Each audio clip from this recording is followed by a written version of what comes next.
Welcome back students. तो देखिए, आज की अपनी इस वीडियो में हम क्लास 12th एलिमेंट से एक्सरसाइज 13.8 को पढ़ने वाले हैं और आज की अपनी इस एक्सरसाइज में हम angle between a line and a plane को पढ़ेंगे। तो क्या पढ़ना है हमें? Angle between a line and a plane.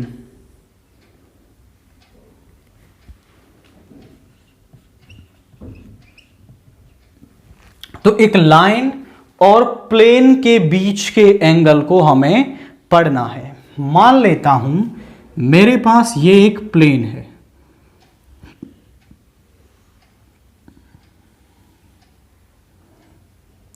जिसका कि ये एक नॉर्मल वेक्टर है जिसको हम n वेक्टर बोलते हैं। इस प्लेन की इक्वेशन क्या है? r vector dot n vector is equal to में q। और एक लाइन है जिसके साथ कि मुझे इसका एंगल निकालना है, ये वो लाइन है। तो मैं मान लेता हूं कि ये जो लाइन है ये क्या है? हमारी सम AP लाइन है। This is AB। तो ये प्लेन पर कोई लाइन है आपकी, तो प्लेन के साथ जो इसका एंगल है वो थीटा है। मैंने मान लिया इस लाइन की जो इक्वेशन है वो है A vector plus lambda B vector. आप समझें, जैसे कि ये मेरा प्लेन है और ये इस प्लेन का नॉर्मल है और ये कोई लाइन है। आप समझें इसको, ये कोई लाइन है। अब ये जो प्लेन सरफेस है, इस प्लेन पर हमारा ये मैंने मान लिया कि ये वाला जो एंगल है, ये वाला एंगल क्या बन रहा है हमारा? ये एंगल थीटा है। ये मैंने मान लिया थीटा है। अब नॉर्मल जो है ये पूरा एंगल क्या बनता है? ये वाला एंगल, ये जो एंगल है ये क्या बनता है हमारा? 90 डिग्री का बनता है। उसमें से थीटा ये है हमारा, तो ये वाला एंगल कितना हो गया? ये हो गया 90 माइनस थीटा। तो ये वाला एंगल हमारा हो गया 90 माइनस थीटा। अब ये एक लाइन है और ये लाइन का जो वेक्टर है वो क्या हो जाएगा? B vector. दो लाइंस के बीच में एंगल निकालना हमें पता है, तो इन लाइंस के बीच का एंगल क्या होगा? cos, और इनके बीच में एंगल क्या है? 90 minus theta is equal to उन दोनों का dot product B dot n, B vector का मॉड्यूलस, n वेक्टर का मॉड्यूलस। ये क्या आ गया मेरा? इस लाइन AP और AB के बीच में क्या आ गया? एंगल आ गया। cos 90 माइनस थीटा किसके बराबर होता है? Sine theta. तो यहां से आया B vector dot n vector, B vector का मॉड्यूलस, n वेक्टर का मॉड्यूलस। तो यहां से मुझे क्या मिल जाएगा? थीटा मिल जाएगा। और थीटा किसके बीच का एंगल है? इस लाइन और इस प्लेन के बीच का एंगल है। तो लाइन और प्लेन के बीच का एंगल निकालना हो तो लाइन के वेक्टर B वेक्टर और उस प्लेन के normal n vector B dot n over B vector का मॉड्यूलस ओवर n वेक्टर का मॉड्यूलस, ये हमें कर देना है। अब इस पर हम कुछ कंडीशंस बनाते हैं, जैसे कि जो वो लाइन है हमारी, if the line is perpendicular,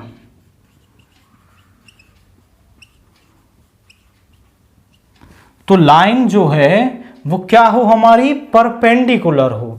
तो लाइन जो है वो परपेंडिकुलर हो गई, ये प्लेन का नॉर्मल और ये वो लाइन। तो लाइन यदि प्लेन पर परपेंडिकुलर हो गई तो इस नॉर्मल के क्या हो गई है? वो नॉर्मल के क्या हो गई, पैरेलल हो गई। तो हम यहां पर बोलेंगे तो जो बी वेक्टर है और एन वेक्टर है वो क्या हो गए, वो पैरेलल हो गए। और दो वेक्टर्स यदि पैरेलल हों तो वो क्या होते हैं, एक दूसरे के सम एम मल्टीपल होते हैं। तो ये एक दूसरे के एम मल्टीपल हो जाएंगे। या फिर हम ऐसा कह सकते हैं B vector cross N vector जो है वो जीरो होगा। दो वेक्टर्स का क्रॉस प्रोडक्ट जीरो होता है तो भी वो क्या होते हैं, हमारे पैरेलल होते हैं। देन इसके बाद if the line is parallel, if the line is parallel, line यदि क्या है हमारी पैरेलल है। पैरेलल का मतलब क्या है समझें भाई, लाइन पैरेलल हो गई तो प्लेन के साथ जो बनने वाला एंगल है वो कितना हो जाएगा, वो जीरो हो जाएगा। मतलब दिस थीटा इज जीरो। तो यहां आ गया sine zero is equal to B vector dot N vector over B vector का मॉड्यूलस एन वेक्टर का मॉड्यूलस। साइन जीरो कितना होता है, जीरो, बी वेक्टर का मॉड्यूलस डॉट एन वेक्टर का मॉड्यूलस ओवर बी वेक्टर का मॉड्यूलस एन वेक्टर का modulus. ये डिवाइड में है, इधर आके जीरो हो जाएगा। So B vector dot N vector is zero. ये कंडीशन होगी। मतलब हमें लाइन और प्लेन को क्या करना पड़े, यदि पैरेलल प्रूव करना पड़े तो B और N का डॉट प्रोडक्ट हम जीरो दिखा देंगे तो हमारे जो लाइन और प्लेन है दोनों क्या हो जाएंगे, आपके पैरेलल हो जाएंगे। अब ये तो कंडीशन हमने पढ़ी इन द वेक्टर फॉर्म। यदि वो कार्टेशियन में आ जाए तो मान लेते हैं हमारे प्लेन की इक्वेशन है ax by cz plus d is equal to zero and line की इक्वेशन है x minus x1 y minus y1 z minus z1 by L M N, जहां पर एल एम एन क्या है, उसके डायरेक्शन रेशियोज हैं। तो हमारा जो b वेक्टर है वो क्या बन जाएगा, देखिए यहां से b वेक्टर आएगा L I cap M J cap N K cap. n vector क्या बन जाएगा, A I cap B J cap C K cap. यहां वैल्यू रख देंगे। So b dot N over b का मॉड्यूलस n वेक्टर का modulus, ये हो गया A L plus M B plus N C over B vector का modulus L square M square N square, N vector का modulus A square B square C square. तो यहां से आ रहा है sine theta is equal to A L M B plus N C over under root L square M square N square A square B square C square. ये है उनके बीच का एंगल जब हमारे पास नॉर्मल के डायरेक्शन रेशियोज हों और उस लाइन के डायरेक्शन रेशियोज हों। तो दोनों को मुझे यहां पर पुट कर देना है तो मुझे उनके बीच का एंगल मिल जाएगा। मैं कंडीशंस को भी डिड्यूस करूं तो यदि पहली कंडीशन हम डिड्यूस कर रहे हैं पैरेलल वाली, तो वो पैरेलल कब होंगे, जब आपका a upon L B upon M C upon N जो है वो सम k के बराबर होगा। मतलब एक दूसरे के मल्टीपल होंगे। एंड वो परपेंडिकुलर कब होंगे, आई रिपीट, ये परपेंडिकुलर की कंडीशन है। This is condition for perpendicular, क्योंकि जब वो परपेंडिकुलर हैं तो वो एक दूसरे के सम m मल्टीपल हैं। और यदि वो पैरेलल हैं, if they are parallel, then this b vector dot n is 0, so al plus bm plus cn is equal to 0। तो यहां पर ये कंडीशन होगी। देखिए यहां पर जो लाइन वाला केस था या केवल प्लेन वाला केस था वो थोड़ा सा चेंज हो गया है। वहां पर ये कंडीशन होती थी आपकी पैरेलल के लिए और ये होती थी परपेंडिकुलर के लिए, क्योंकि हम प्लेन और लाइन की बात कर रहे हैं। ये प्लेन का नॉर्मल, ये प्लेन का नॉर्मल, यदि ये इसके पैरेलल होगा, यदि ये इसके पैरेलल होगा तो इस नॉर्मल के क्या हो गया, परपेंडिकुलर हो गया। तो परपेंडिकुलर कब होते हैं हमारे, जब वो क्या हो हमारा, ये इसके क्या हो गया, परपेंडिकुलर हो गया। तो नॉर्मल के साथ इसका जो एंगल है वो 90 डिग्री बन गया है। अब नॉर्मल के साथ इसका डॉट प्रोडक्ट क्या रहेगा आपका, 0 रहेगा। और वो ही हम कर रहे हैं, b डॉट n किसके बराबर है, 0 के बराबर है। और यदि ये जो पेन इसके परपेंडिकुलर हो गया तो अब ये नॉर्मल के क्या है, पैरेलल है। और दो वेक्टर्स पैरेलल कब होते हैं हमारे, जब उनका क्रॉस प्रोडक्ट 0 हो या वो सम एक दूसरे के m मल्टीपल हो। तो बस ये कंडीशंस आपको दिमाग में रखनी है तो आप क्वेश्चंस कर पाएंगे। Now equation of a plane passing through a given point and parallel to two given lines, मतलब हमें एक ऐसे प्लेन की इक्वेशन निकालनी है जो कि हमारा एक गिवन पॉइंट से तो पास हो रहा है एंड दो वेक्टर्स के, जो दो लाइंस को क्या है, कंटेन करता है या फिर उनके क्या है, पैरेलल है। तो मैं मान लेता हूं वो प्लेन हमारा ये है।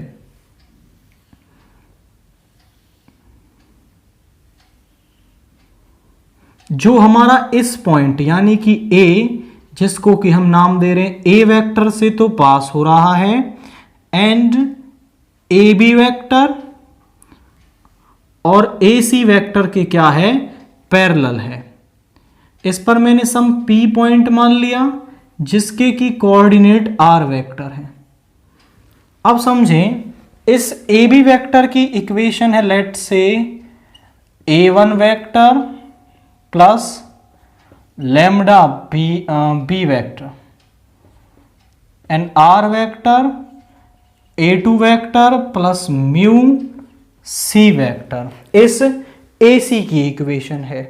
तो ये AB वेक्टर किसके बराबर हो गया, B वेक्टर के पैरेलल है और AC वेक्टर हमारा C वेक्टर के पैरेलल है।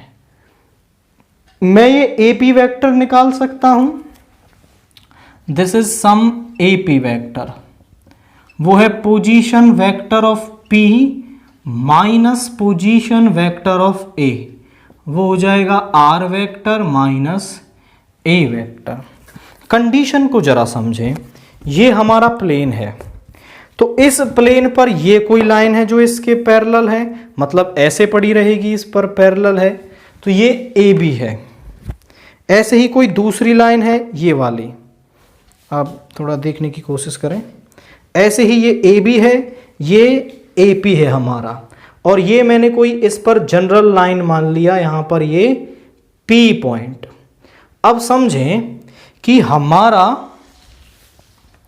जो मैं कह रहा हूं यहां पर,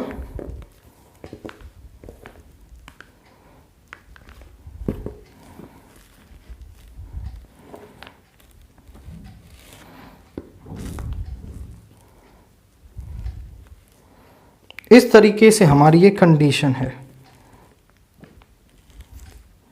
इस तरीके से कंडीशन है। ये AB है, ये AC है और ये AP है। अब मैं इस B वेक्टर, ये B वेक्टर है, ये C वेक्टर है, इन दोनों का क्रॉस प्रोडक्ट निकालूंगा तो मुझे एक वेक्टर मिलेगा जो इस तरीके से होगा, जो इस तरीके से होगा। ये देखिए, ये मुझे एक वेक्टर मिल रहा है जो इस तरीके से है।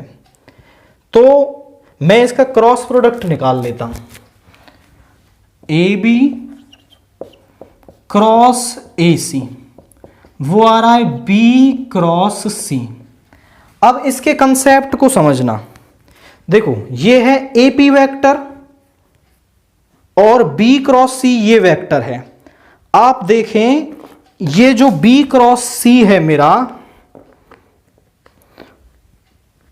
ये जो बी क्रॉस सी है मेरा, वो बी पर भी परपेंडिकुलर है और सी पर भी परपेंडिकुलर है, क्योंकि दो वेक्टर्स का क्रॉस प्रोडक्ट एक वेक्टर होता है जो उन सब पर क्या होता है, परपेंडिकुलर होता है। बट ये जो वेक्टर है b क्रॉस सी, ये इस AP पर भी परपेंडिकुलर है, क्योंकि AP भी तो प्लेन में ही है। तो बस मैं यही कंडीशन समझाना चाहता था आपको कि ये इस AP के भी परपेंडिकुलर है। AB cross AC is perpendicular to AP। और यदि दो वेक्टर्स हमारे क्या हों, परपेंडिकुलर हों, तो उनके बीच का जो डॉट प्रोडक्ट है वो जीरो होता है। मतलब AP vector dot B cross C is zero. AP vector है हमारा R vector minus A vector dot B cross C is equal to zero. और यही क्या है, हमारी उस प्लेन की क्या है, इक्वेशन है। तो यहां से हमने कंसेप्ट क्या यूज किया है, मान लो ये हमारा प्लेन है, इस प्लेन पर ये ए बी लाई कर रहा है, ये ए सी लाई कर रहा है, और ए पी मैंने इस पर सम जनरल लाइन मान ली आपकी। तो मैंने निकाला बी क्रॉस सी, जो इस तरीके से एक वेक्टर है जो बी और सी दोनों पर परपेंडिकुलर दिखाई दे रहा है। जो बी क्रॉस सी है वो इस ए पी पर भी परपेंडिकुलर है। तो इसी कंसेप्ट को मैंने यूज कर लिया और उस प्लेन की इक्वेशन निकाल दी। ये तो तरीका है उसको निकालने का इन वेक्टर फॉर्म। यदि वो कार्टीशियन फॉर्म में आ जाए, तो जैसे कार्टीशियन फॉर्म में ये इक्वेशन हमें दे रखी है, let's say this is x minus x1 over b1, x minus x2 by b2 and x minus x3 by b3। ये दूसरी लाइन दे रखी है x minus x2 by c1, x minus y minus sorry यहाँ पे होगा y minus y1 and z minus z1, y minus y2 z minus z2 upon c2 c3। तो यहां पर हमारा जो a वेक्टर है वो क्या बन जाएगा, a वेक्टर हमें क्या दे रखा है, let's say this a vector is given, this a vector is given, या फिर आप मैं इनको सीधा सीधा मान के बता देता हूं आपको। a वेक्टर है सम x1 i y1 j and z1 k cap, और b वेक्टर है हमारा सम b1 i b2 j b3 k, c vector है c1 i c2 j c3 k। तो यहाँ वैल्यूज रख देंगे तो वो आ जाएगा हमारे पास, तो वो एक स्केलर ट्रिपल प्रोडक्ट बन जाएगा। देखो ये पहला वेक्टर डॉट दो वेक्टर्स का क्रॉस प्रोडक्ट, और स्केलर ट्रिपल प्रोडक्ट को हम कैसे निकालते हैं, पहले वेक्टर के आई जे और के कॉफिशिएंट। तो R vector minus A vector क्या बन जाएगा, वो बन जाएगा हमारा x minus x1 I cap, y minus y1 j cap, z minus z1 k cap. तो यहाँ आ जाएगा x minus x1 y minus y1 z minus z1, this is b1 b2 b3 c1 c2 c3 is equal to 0। मतलब हमें क्या करना है, वो x1 y1 z1 एक पॉइंट देगा, एक लाइन के डायरेक्शन रेशियोज जो b1 b2 b3 और दूसरी लाइन के डायरेक्शन रेशियोज को यहाँ पुट कर देंगे तो हमें क्या है, उस प्लेन की इक्वेशन मिल जाएगी। अब वो क्या करता है, वो ऐसा करता है कई बार, एक तो एक पॉइंट देगा और दो लाइंस के डायरेक्शन रेशियोज देगा, बट वो डायरेक्टली उन्हें नहीं देता, वो इस तरीके से देता है, A vector plus lambda B vector plus mu C vector. इसको हम बोलते हैं क्या, parametric form.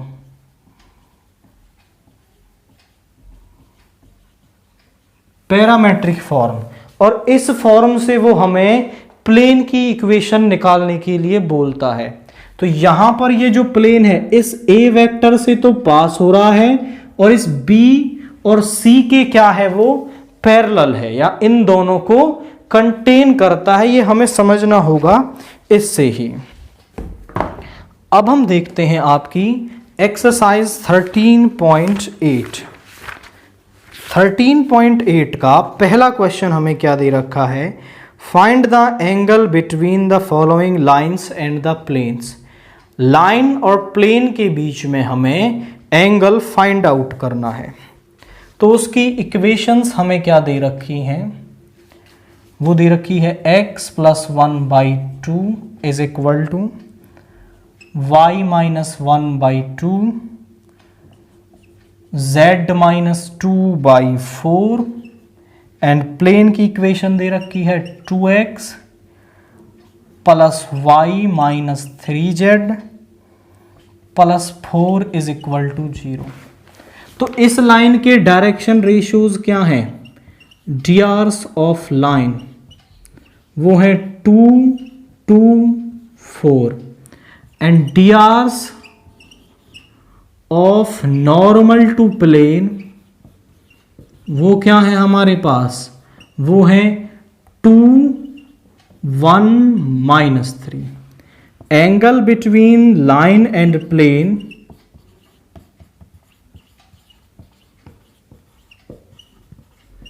is given by sin theta is equal to Lx Al plus Bm plus Cn over A square B square C square L square M square plus N square। जहां पर ये क्या है हमारे एल एम एन है और ये क्या है ए बी सी है। वैल्यूज पुट करेंगे, सो 2 × 2 = 4, 2 × 1 = 2, 4 - 3 = -12।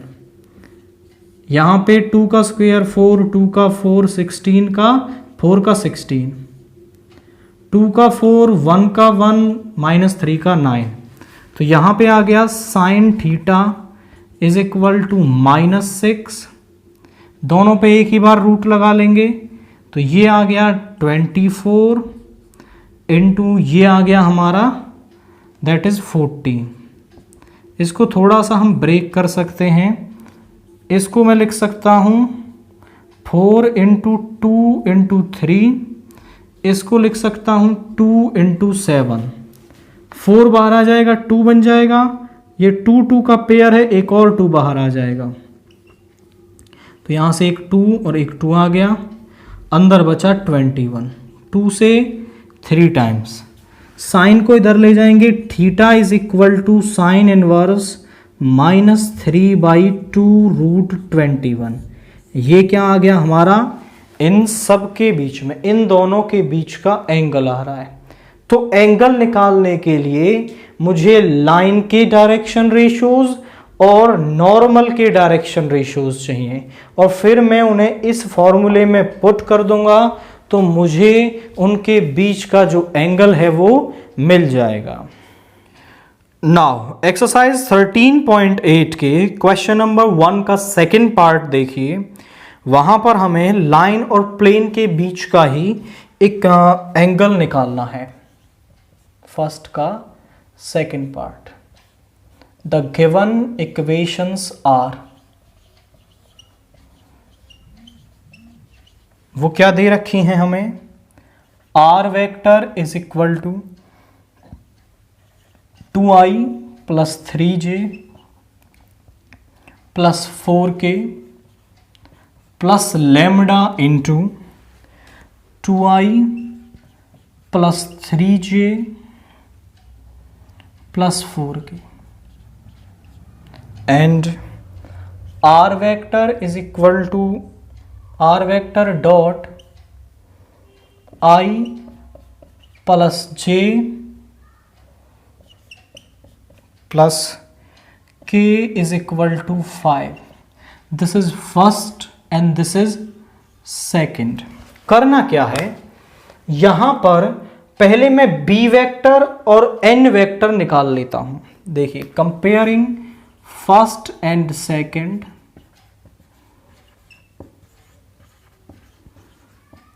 with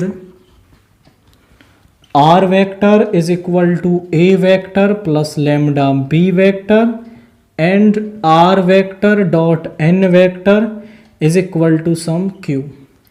तो यहां से रेस्पेक्टिवली, ये जरूर लिखेंगे आप respectively,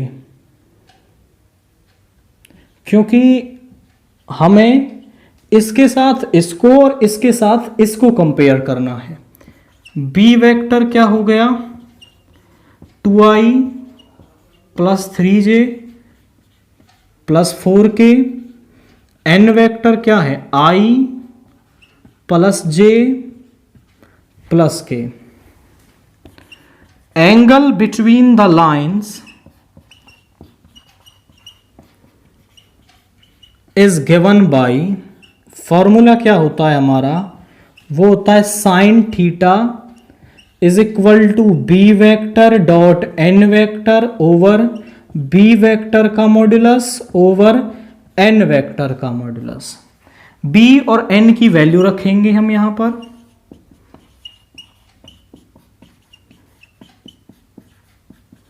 dot N is I plus J plus K. B vector का मॉड्यूलस 2 का स्क्वायर 4, 3 का 9, 4 का 16. This is 1 plus 1 plus 1. 1 into 2 is 2, 1 into 3 is 3 and 1 into 4 is 4. यहां पे हो गया हमारा रूट 29 और ये हो गया रूट 3. दिस इज 9 बाई, और 9 को मैं ऐसा लिख सकता हूं 3 इंटू 3, और एक 3 को मैं लिख सकता हूं root 3 into root 3. Root 29 root 3, root 3 से रूट 3 कैंसिल हो गया. So sine theta is equal to, यहां पे आ रहा है हमारा 3 रूट 3 बाई रूट 29. साइन को इधर ले जाएंगे, so which implies that theta is equal to sine inverse 3 root 3 by root 29. ये क्या आ रही है हमारी, इनके बीच में एंगल आ रहा है. अब इसके बाद देखते हैं हम क्वेश्चन नंबर 2. क्वेश्चन नंबर 2 क्या कह रहा है हमसे, show that the following lines and planes are perpendicular to each other. मतलब हमें इस लाइन और प्लेन को परपेंडिकुलर दिखाना है. तो मतलब हम क्या करेंगे, इनके बीच का एंगल निकालेंगे, और एंगल क्या आएगा, वो 90 डिग्री आएगा. तो हम बोल देंगे कि दोनों क्या हैं, हमारे परपेंडिकुलर हैं.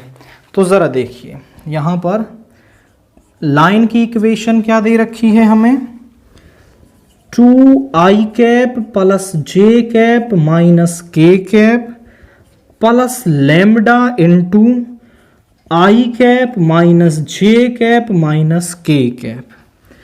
प्लेन की इक्वेशन है आर वेक्टर डॉट माइनस आई cap plus J cap plus के cap is equal to 7.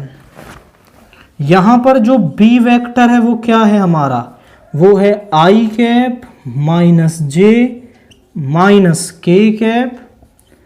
N vector है वो क्या है, minus i plus J plus के कैप.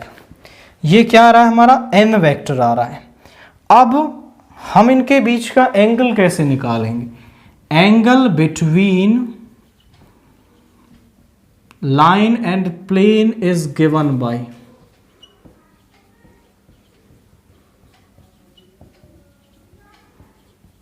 वो क्या हमें किससे मिलेगा? Sine theta is equal to B vector dot N vector over B vector का मॉड्यूलस एन वेक्टर का मॉड्यूलस। बी और एन की वैल्यू रखेंगे माइनस आई कैप माइनस जे माइनस के cap dot minus i plus J plus के cap over, इसका modulus हो जाएगा 1 माइनस 1 का स्क्वायर 1 माइनस 1 का स्क्वायर 1 1 1 1। इसका डॉट प्रोडक्ट कीजिए, 1 into minus 1 is 1 minus 1 into 1 is minus 1, सभी माइनस आ रहे हैं। √3 इंटू √3 ऊपर आ गया -3/3। So sine theta is equal to -1। Sine 1 किस पर होता है? π/2 पर। Sine theta is equal to sine -π/2, क्योंकि हम जानते हैं कि माइनस साइन थीटा किसके बराबर होता है? साइन माइनस थीटा के। तो यहां साइन से साइन कैंसिल हो गया, theta is equal to -π/2। So these are perpendicular to each other. तो हमारे जो लाइन और प्लेन है वो क्या है? वो एक दूसरे पर परपेंडिकुलर है। तो देखिए आप बोले सर एंगल तो नेगेटिव आ रहा है, तो नेगेटिव का मतलब है कि उसको क्लॉकवाइज मेजर किया गया है। आपका एंटी क्लॉकवाइज मेजर करते हैं तो पॉजिटिव आता है, तो उससे कोई फर्क नहीं पड़ता, वो तब भी 90 डिग्री का ही है।